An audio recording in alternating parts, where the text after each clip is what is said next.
या मालिकेच्या आजच्या भागात आपण पाहणार आहोत ताराने गाणं गाण्याऐवजी भैरवीच बोलत असते आणि त्यामुळे तिलोत्तमा म्हणते की तुझं मनोगत आता पुरे कर आणि ताराला गाणं गाऊ दे आणि त्यावर भैरवीसुद्धा हसतच हो म्हणते.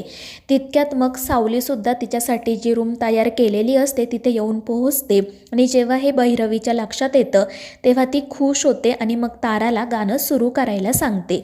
तर दुसरीकडे अमृता त्या लहान मुलासोबत बाहेरच असते आणि ती त्याला पाणी देते आणि खायला काही हवं आहे की नाही ते विचारत त्याची काळजी घेते. तर दुसरीकडे सावली गाणं गायला सुरुवात करते तर तारा नेहमीप्रमाणे गाणं गायची फक्त नक्कल करत असते. सगळेजण मंत्रमुग्ध होऊन ते गाणं ऐकत असतात. मात्र त्यावेळी सारंगला सतत अस्मीचा चेहरा आठवत असतो आणि नकळतपणे त्याचे डोळे भरून येतात. तर दुसरीकडे अमृता अजूनही त्या लहान मुलासोबत बाहेरच असते. तर दुसरीकडे सावलीचं गाणं संपतं. सगळेजण उठून तारासाठी छान टाळ्या वाजवत असतात, तिचं कौतुक करत असतात आणि मग त्यानंतर सावली पटकन त्या खोलीतून बाहेर पडण्यासाठी निघते. तर दुसरीकडे अमृता त्या लहान मुलाला विचारत असते की तुझं पोट भरलं की तुला अजून काही खायला आणू. तर तो लहान मुलगा म्हणतो की नाही, माझं पोट भरलंय आता. आणि त्यानंतर तो अचानक तेथून गायब होतो. त्यामुळे अमृताला आश्चर्य वाटतं, पण मग त्यानंतर ती लगेच घरात जाते आणि मग त्यानंतर सावलीसुद्धा त्या ठिकाणी येते आणि मग अमृता तिला घेऊन कार्यक्रमाच्या ठिकाणी जाते. त्यानंतर सावली भैरवीकडे बघते तर ती खूपच खुश असते आणि मग ऐश्वर्या तो कार्यक्रम संपल्याचं जाहीर करते. सगळेजण तेथून जाण्यासाठी निघतात. मात्र तितक्यात जगन्नाथ आणि त्याची बायको त्या ठिकाणी येतात आणि त्या दोघांना बघून संपूर्ण मेहेंदळे परिवार खूपच चिडतो. सगळेजण रागातच त्या दोघांकडे बघत असतात.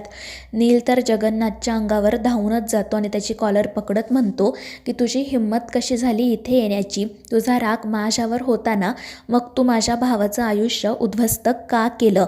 उत्तर दे मला. मात्र त्यावर जगन्नाथ काही उत्तर न देता फक्त हसत असतो आणि तितक्यात तिलोत्तमा त्या ठिकाणी येते आणि नीलला म्हणते की काही झालं तरी मोठ्या माणसांवर हात उचलायचा नाही. कोणी आपल्याशी कितीही वाईट वागलं ना तरीही आपण शांतच राहायचं, आपले संस्कार विसरायचे नाही.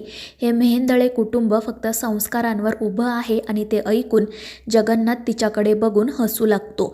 तर तिलोत्तमा रागातच त्याला विचारत असते की आता कशासाठी आला आहेस इथे? जे काही केलं ते करून तुझं पोट भरलं नाही का? आता कशासाठी आला आहेस इथे? माझ्या मुलाचं आयुष्य उद्ध्वस्त केलं.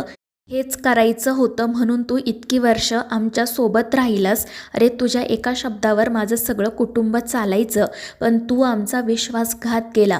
तुझी विद्यासुद्धा खोटी आहे. मात्र त्यावेळी जगन्नाथ म्हणतो की तिलोत्तमाबाई, माझी विद्या खोटी नाही आहे. मी आत्तापर्यंत जे जे बोललो ना ते सगळं खरं आहे. मी फक्त ह्या लग्नासाठी एकदाच खोटं बोललो आणि तुम्हाला पूजेला बसायला सांगितलं. मात्र ती पूजासुद्धा तुमच्या मुलाच्या चांगल्या भविष्यासाठीच होती आणि मी हे सगळं माझ्या मुलीची शपथ घेऊन सांगतोय.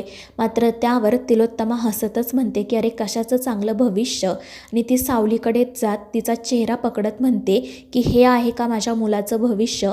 बघ एकदा त्याचा चेहरा कसा झालाय ते. आणि मग त्यानंतर सारंगच स्वतः जगन्नाथच्या समोर जात म्हणतो की मला तुम्हाला फक्त एकच प्रश्न विचारायचा आहे, त्याचं खरं खरं उत्तर द्या. आणि मग तो जगन्नाथला विचारतो की अस्मी खरी होती की खोटी? तर जगन्नाथ लगेच म्हणतो की ती खोटी होती. मीच तिला तुझ्या आयुष्यात आणलं होतं. आणि ते ऐकून सारंग तर पूर्णपणे खचूनच जातो. तर घरातील इतरांना सुद्धा वाईट वाटतं. तर जगन्नाथ सारंगला सांगत होतो की तुझं तिच्यावर प्रेम होतं ना, तू तिच्या प्रेमात अखंड बुडाला होतास ना, पण मग आता काय करशील? ती तर गेली कायमची निघून. आणि ते ऐकून सारंग तर खालीच बसतो, पण घरातील इतर सगळेजण त्याला सावरतात आणि त्याला शांत करतात. तर जगन्नाथ तिलोत्तमाला म्हणत असतो की तिलोत्तमाबाई, तुमच्या मुलाला सावरायला थोडा वेळ द्या. लवकरच तो उठून उभा राहील. पण आता तुम्हाला कळेल की जेव्हा आपल्या लेकराला त्रास होतो ना तेव्हा कसं वाटतं ते. आणि ते ऐकून तिलोत्तमा तर खूप चिडते आणि हात जोडून म्हणते की सगळं काही तुझ्या मनासारखं झालं आहे ना, मग जा इथून, पुन्हा आम्हाला तोंड दाखवू नको. आणि मग त्यानंतर अमृताचा जो नवरा असतो तो सुद्धा जगन्नाथवर खूप चिडतो आणि त्याला धमकी देतो. मात्र जगन्नाथ म्हणत असतो की तो वरती देव बसला आहे ना, तो बघून घेईल काय करायचं ते. तू या सगळ्यामध्ये पडू नको, नाहीतर तुमच्या मेहेंदळे कुटुंबाला उद्ध्वस्त करायला मला एक क्षणसुद्धा लागणार नाही. आणि ते ऐकून सावली मोठ्याने ओरडते की जगन्नाथजी, त्यामुळे सगळेच जण आश्चर्याने तिच्याकडे बघू लागतात. तर सावली जगन्नाथ जवळ येऊन म्हणते की मला माहीत आहे मी तुम्हाला तुमच्या मुलीप्रमाणे आहे आणि मी सुद्धा तुम्हाला माझे वडील मानते, मात्र आता मला माझ्या कुटुंबाचा मान जपणं सगळ्यात महत्त्वाचं आहे. त्यामुळे तुम्ही प्लीज काही बोलू नका. जर तुम्ही माझ्या कुटुंबाला उद्ध्वस्त करण्याचा प्रयत्न केलात ना तर तुमच्या वाटेत आधी मी उभी राहील. आणि ते ऐकून जगन्नाथ आणि त्याची बायको तर खूपच खुश होतात. जगन्नाथ सावलीच्या डोक्यावरून हात फिरवत तिलोत्तमाला म्हणत असतो की बघितलं ना, मी तुम्हाला सांगितलं होतं परीस आला आहे तुमच्या घरात. या परिसामुळे ना सगळं काही सोन्यासारखं होईल, मात्र तुम्ही तुमच्या अहंकारामुळे त्या सोन्याची माती होऊ देऊ नका, म्हणजे मिळवलं. आणि मग त्यानंतर तो हे सुद्धा सांगतो की या सावलीच्या येण्यामुळे ना तुमच्या सारंगचं आयुष्य बदलणार आहे.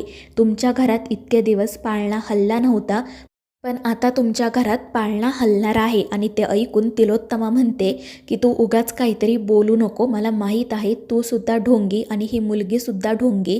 मी हिचा स्वीकार करावा म्हणून तुम्ही हे सगळं नाटक करताय ना, पण एक गोष्ट लक्षात ठेव, तुझं आयुष्य उद्ध्वस्त करायला मला एक क्षणसुद्धा लागणार नाही. आणि ते ऐकून जगन्नाथ हसतच म्हणतो की देवा, या तिलोत्तमाबाईंवर लक्ष ठेव. आणि मग त्यानंतर तो सावलीला तिची काळजी घ्यायला सांगतो आणि तेथून बाहेर पडतो.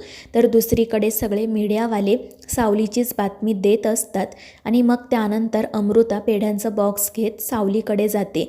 सावलीला म्हणत असते की आधी तू तोंड गोड कर, आनंदाची बातमी आहे. तर सावली म्हणत असते की काय झालं वहिनी. आणि त्यावर अमृता म्हणते की सावली, तू आज खरंच मीडियासमोर किती छान बोललीस, मला खरंच तुझं खूप कौतुक वाटतंय. माझ्यात असा कॉन्फिडन्स कधी येणार ना काय माहीत. आणि त्यावर सावली म्हणते की वहिनी असं का बोलताय तुम्ही प्लीज स्वतःला कमी समजू नका. मी जे काही बोलले ते तुम्ही सांगितल्याप्रमाणेच बोलले ना. आणि त्या दोघींचं ते बोलणं सुरू असतानाच अमृताचा नवरा त्या ठिकाणी येतो आणि रागातच तिला सांगतो की पटकन पाणी घेऊन आपल्या खोलीत जा. त्यामुळे ती तेथून निघून जाते. तर मित्रांनो, या मालिकेच्या पुढील भागांच्या अपडेटसाठी आपल्या चॅनेलला सबस्क्राईब करा.